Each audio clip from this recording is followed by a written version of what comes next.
Vamos a presentar el tema, doctor Vigo, y estamos con el doctor Rodolfo Vigo, miembro de la Corte Suprema de Justicia de Santa Fe, Jorge Vázquez Rossi, bueno, ya reconocido jurista de nuestro medio, el doctor Chiara Díaz de la Corte Suprema de Justicia de la provincia de Entre Ríos.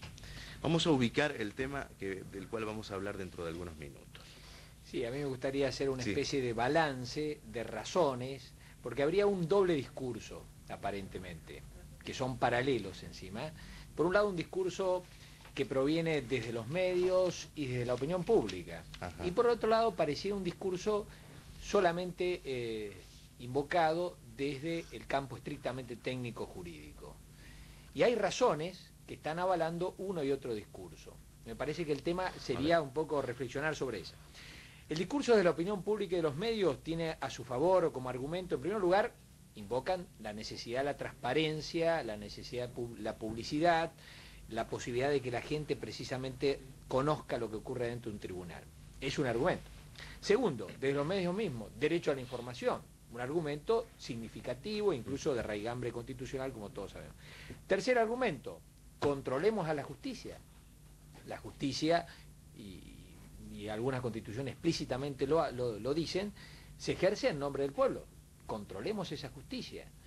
Cuarto argumento, procuremos que la verdad material, que en definitiva busca la sentencia, precisamente quede traslúcida, la verdad material, que en definitiva la justicia corresponda, o la decisión corresponda con la verdad material. Y quinto argumento, es interesante que el pueblo, que la ciudadanía, se interese por la justicia, ¿no? Que de algún modo quede este poder instalado a los ojos de la opinión pública, como para promover su cambio, su corrección, etc. Estos son los argumentos de la opinión pública y de los medios. Vamos a ver los otros argumentos que en general aparecen como, me parece en estos últimos tiempos, como neutralizados. Por ejemplo, se podría argumentar los riesgos para el debido proceso. Hay riesgos para el debido proceso en la medida, por ejemplo, que la reserva de testigos no quede protegida.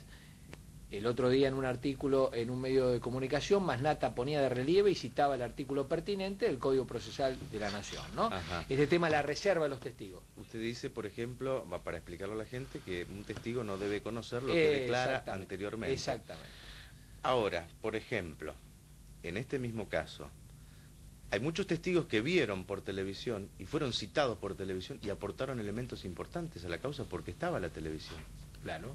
Por eso digo, ese es un aspecto positivo, claro, frente al otro, a la exigencia, frente al mismo tema. Sí. Frente al mismo tema. El tema, yo lo estoy señalando, los aspectos negativos que se pueden aparecer a partir de este descontrol de la reserva. Segundo argumento, desde el campo estrictamente técnico-jurídico.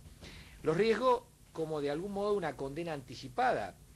Termómetro de la culpabilidad, me pareció que por ahí se insinuó en algún medio, es decir, que de algún modo quedara esto en manos de, antes de terminar, incluso de ver el desarrollo de todo el proceso, aparezcan culpables o inocentes.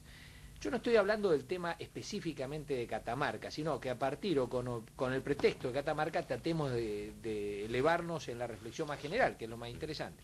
Tercer argumento, se invoca la ausencia a veces de respaldo técnico en las opiniones que de pronto se vierten desde los medios. Lo decía también el otro día en ese artículo el doctor Masnata, que ha sido ministro de la Corte. Cuarto, el riesgo de un condicionamiento del derecho de defensa. De pronto, abogados que tienen que salir por la... Abogados, abogados, no las partes. Abogados que tienen que salir por una puerta lateral y otros que son vitoreados por un público que asiste ahí, ¿no? Esto me da pie para pensar de que de pronto si a la hora de plantear una defensa, si es posible planificar una defensa que vaya más allá del proceso, por ejemplo. Quinto lugar, el riesgo de comprometer la libertad de los jueces. De pronto el juez, entre su obligación de conciencia, su popularidad, etcétera. Ninguno es un argumento decisivo. Digo argumento, estoy haciendo un muestreo de argumentos, no estoy fijando posición personal. Sexto argumento, ¿qué dice el derecho comparado? ¿Qué pasa en Europa esto? ¿Se podría publicitar así en Europa? En Europa aparentemente no. Séptimo argumento, está de por medio la deslegitimación, ya no del Poder Judicial, ¿no? El riesgo de deslegitimar al derecho mismo. Es decir, ¿en manos de quién ponemos el saber jurídico y la dilucidación de la condena y de la responsabilidad jurídica? ¿En manos de quién? ¿De los que se han capacitado en los temas técnicos jurídicos o directamente basta la buena voluntad, los sentimientos en fin, buenos sentimientos? Si le parece bien, vamos a comenzar con el punto 1 y lo desgranemos. El punto 1 de su reflexión, doctor. ¿De los argumentos a favor o de los argumentos de los medios? El tema de transparencia y publicidad, el argumento a favor de... A mí, yo preferiría detener... Los argumentos a favor me parece que a todos nos mueven. A mí me interesa que la justicia sea transparente, a mí me interesa que la gente se interese, a mí me mueve sentimiento de solidaridad. Vamos a analizar los argumentos en contra de lo que pareciera más extendido, los argumentos que se elaboran desde el mundo jurídico. Por ejemplo, este tema de condena anticipada, el termómetro de la culpabilidad. A ver, ¿Por qué no reflexionamos? A ver, No, yo no estoy en absoluto de acuerdo con el doctor Vigo, porque me parece un mal planteo de la cuestión. Acá hay una cosa que es el proceso concreto con las particularidades históricas y situacionalidad profunda de Catamarca. El planteo que él hace es un planteo de tipo abstracto, genérico, que lo podríamos analizar en un debate, lo podríamos considerar, pero lo que pasa es que no corresponde el análisis general en el cual podríamos poner puntos de coincidencia con la situación puntual que nos está movilizando acá. Son dos niveles. Por ejemplo, yo podría decir, ¿no es cierto? Estoy perfectamente de acuerdo con que haya una reserva de lo que ocurre en una sala de audiencias en un determinado caso, por que de pronto un testigo declarando sobre un hecho puede comprometer terceras personas, puede dar testimonios muy íntimos de cuestiones que no tienen por qué trascender. Eso yo lo sostengo de alguna manera en mis propios escritos y en las cuestiones. Pero ese sería un planteo falaz referido a la puntual situación de Catamarca, donde la exigencia de la televisión ha sido lo único que permitió desenmascarar una cuestión que estuvo mal planteada desde el primer inicio investigativo. ¿Y ahora usted no cree, doctor, que María Soledad es un punto de partida en este tema? Yo estoy convencido. El día de mañana hay jueces que van a decir, si están las cámaras de televisión, ¿qué va a ocurrir? Yo estoy convencido de que en todo sentido, mucho más que de lo que va a esta pregunta, María Soledad es un punto de inflexión histórico, donde incluso nos hace reformular conceptos generales del derecho penal. Me explico. Yo soy una persona que en un determinado momento estuve cerca, después lo cambié bastante, de unas posiciones que podríamos llamar abolicionistas. Yo entiendo que la sociedad necesita, por lo menos a nivel simbólico o catártico, una condena, una atribución de responsabilidad sobre las bases concretas de lo que surja en un juicio. Es decir, hay una exigencia de respuesta ante lo que se entiende lesivo a la convivencia. La gente necesita que algo se le dé, esto está mal, esto está bien, fulano es el responsable. Doctor. Y acá, perdón, termino con esto y no quiero quitarle tiempo a Carlos, pero lo que ocurre acá es que la impresión que tiene todo el mundo es que este pseudo procedimiento sirvió para encubrir y para impedir que se pudiera llegar, y de hecho está ocurriendo, a esa resolución conclusiva. Ese es el tema puntual que debemos analizar acá. Doctor, ¿cómo lo mira usted? Bueno, no sé si nos vamos a limitar al planteo que ha hecho acá el doctor Vigo con un carácter muy general o lo vamos a concretizar como lo hizo el doctor Vázquez Rossi. Hacemos una mezcla de los dos planteamientos. Yo creo, coincido con el doctor Jorge Vázquez Rossi, que el caso de María Soledad es un punto de partida. Yo creo también, estoy convencido, que las consideraciones genéricas van a servir para el futuro, ¿no? Por supuesto, para el debate de la cuestión. Claro, no, porque el problema, yo creo que lo que sí ha servido, el caso María Soledad, a lo mejor alguien lo quiere comparar con el caso Carrasco con relación al servicio militar obligatorio. Acá podría ser que se lo tome como un acontecimiento que va a incidir en la participación de la ciudadana en la justicia, en la preocupación además que se le va a exigir a la dirigencia política en la forma de administrar justicia como algo trascendente para el destino de la comunidad, no como ahora donde teóricamente todos declamamos o todos declaman sobre la necesidad de una mejor justicia, etcétera, pero nadie aporta los elementos necesarios para eso. Acá, en el otro panel que hubo, el anhelo de justicia es algo que innato en el hombre. Yo creo que todo el mundo, hasta desde chico, tiene la idea de conseguir que equitativamente se distribuyan y se solucionen los conflictos y los pequeños problemas y los grandes problemas que tiene en lo individual y en lo social. Pero el tema es cuando tenemos esta sociedad organizada y donde hay, como se ha denominado, esa expropiación del conflicto, donde es un órgano estatal el que lo define, hay que darle las garantías a ese órgano estatal de que convenza y dé credibilidad a la comunidad de que lo que él resuelve está acorde con la idea de justicia. Acá esto está en crisis en este momento y en función de una serie de elementos de juego. Por ejemplo, acá se dijo muy bien, la policía, por ejemplo, y el poder judicial pueden estar controlados por el poder político, no ser independientes y llegar a un resultado que favorece a un sector, a una persona. Eso nos trae la reflexión. Nosotros venimos hace años en la cátedra, en nuestra tarea, tratando de mejorar este servicio de justicia, por ejemplo, diciendo, es menester en materia penal tener una policía judicial. Nunca nadie entiende esto, o algunos dicen por qué la policía judicial debe existir. Y se dan cuenta en estos acontecimientos, porque la policía sí depende del poder político y no depende del poder judicial. Y no está fortalecida la independencia de ese poder judicial para que él lleve adelante la investigación. El juez no confía, no controla, no sabe hasta dónde llega la verdad de la información. ¿Me puede decir, doctor, qué gobierno? No hay ningún gobierno en el país porque no se toma la decisión. Entonces esto sirve para desnudar las falencias también de nuestra dirigencia política. Porque uno está convencido, y yo lo he dicho muchas veces, de que no todos los dirigentes políticos, yo diría que haciendo abstracción de los partidos políticos, ningún partido político está fehacientemente convencido, y así lo ha demostrado, de que quiere una justicia independiente.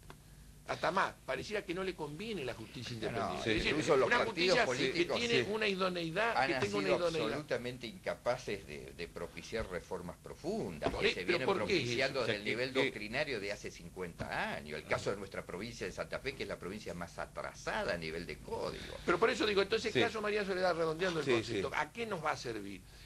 En alguna provincia, como Entre Ríos, que tiene una tradición oralista de muchos años, pareciera que no incide tanto.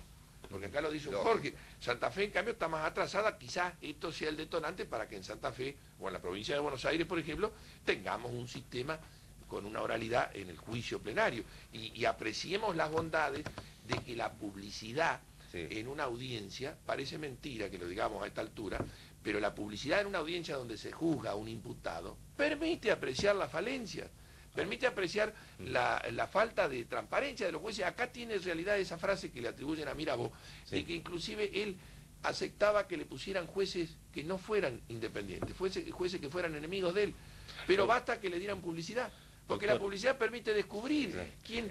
y esto ha sucedido. Entonces, en Santa Fe va a ser ganar una instancia que es la de la oralidad en el juicio. En Entre Ríos, en cambio, vamos a avanzar en que tengamos a lo mejor una policía judicial, o tengamos lo que se dijo hoy acá, la participación popular en los órganos de juzgamiento, que haya o jurado popular o que haya mixtura de jueces técnicos con jueces populares. Te hago una pregunta, porque también es un punto de inflexión. ¿Con televisión o sin televisión? Con televisión. Yo creo que es con televisión. Para mí es una proyección... Nuestra sociedad actual, la idea de publicidad en este momento, el concepto de publicidad pasa por los medios. Y por el medio televisivo fundamentalmente. ¿Sabe lo que yo le voy a decir? Hoy en día, nosotros nos quejamos a veces. Yo he sido juez de juicio oral durante 13 años.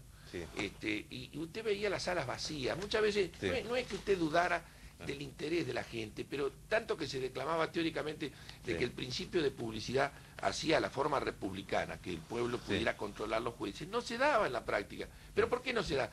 Porque coincide el horario de trabajo, por un montón de cosas. Y con la televisión usted metida allí, proyecta, proporciona a una mayor audiencia. ¿Te parece bien, por ejemplo, Jorge, que TN en uno de sus informes establezca una suerte de termómetro de la culpabilidad de Luque Otula? No, eso es peligroso. Eso es peligroso. Porque, por ejemplo, si yo pongo, yo lo he visto. No, estoy de acuerdo, pero Sí, ahí estamos hablando de un exceso de cierto, porque lo que está diciendo Carlos Chiara, y coincido totalmente con él, además los casos normales, por eso yo no quiero hablar de los temas en generales, sino puntualizar acá. Casos María Soledad hay uno cada 50 años. ¿No es cierto? Los casos normales que se tramitan en tribunales no van a concitar la atención de la televisión, no van a concitar la atención del público, pasan dentro de una rutina. Ajá. Pero cuando hay un caso de esta repercusión, y yo no me refiero, está bien, puede haber sido un exceso lo de TN, pero la posibilidad de una cámara colocada de manera objetiva y planteando eso, lo otro es un problema, si se quiere, de opinión. También podría hacerse por escrito, donde yo me siento en una máquina y publico mi opinión de lo que dijo un testigo u otro. Ahora, ¿no crees que eso puede influir en la opinión pública? Aquí, por ejemplo, un canal, me refiero al caso de TN, ¿qué hizo? Extrajo pedazos de testimonios que lo involucraban a Luque y pedazos de testimonios que lo desincriminaban. Entonces, con un termómetro, decir, Luque es más culpable o menos culpable. Está bien, eso es un defecto. Un torneo. Es un torneo. Bueno, se le dio una espectacularidad, pero lo que pasa, vamos a preguntarnos, ¿qué es lo que ocurre acá? La televisión toma un espacio que la justicia perdió.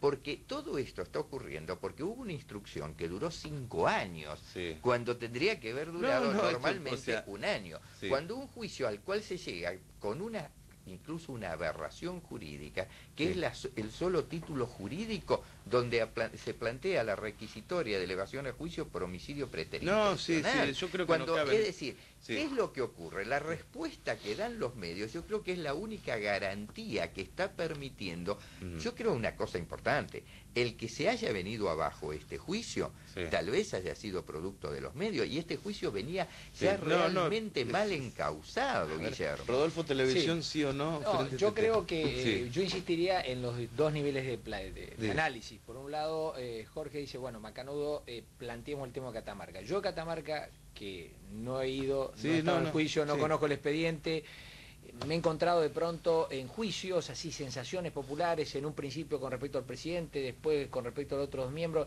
En una palabra, yo del juicio de Catamarca no me encuentro capacitado para hablar, por eso no quiero hablar de Catamarca, pero creo que es muy rico, porque por ejemplo, a partir del juicio María Soledad aparecen muchos temas, y en eso no estoy de acuerdo con Jorge. Por ejemplo, el tema de la publicidad. ¿Qué espacio le damos a la publicidad? ¿Podemos publicitar o sacar al aire solamente fragmentos o tenemos la obligación de poner al aire todo, sin ninguna glosa ni comentario, salvo de algún jurista técnico? ¿Podemos hacer condenas anticipadas o no? Entonces, toda una reflexión que viene a partir del modo en que se publicitó. Otro aspecto, el tema, digamos, cómo se maneja la publicidad. Yo no creo, por supuesto, y lo he escrito también, en los jueces autistas. Esto de que los jueces hablan por su sentencia, creo en la publicidad, por eso creo todos estos argumentos. Pero me parece que el tema acá es la crisis y la justicia, estamos de acuerdo. Estamos en que la gente se interese por la justicia, estamos de acuerdo. Ahora, ¿de qué modo lo vamos a hacer? Lo vamos a hacer con la medida que nos ha dado el juicio María Soledad, así, in totum. Ponemos reflexión, tratamos de acercar los otros argumentos, ahí está el tema. Yo no veo un espacio en donde se haga una valoración de los otros argumentos. Estamos como una especie de entusiasmo que a todos nos entusiasma. Yo tengo convicción íntima respecto a lo que pasa en Catamarca. No la puedo decir porque no conozco el expediente, porque no he estado en Catamarca y por mi condición de juez.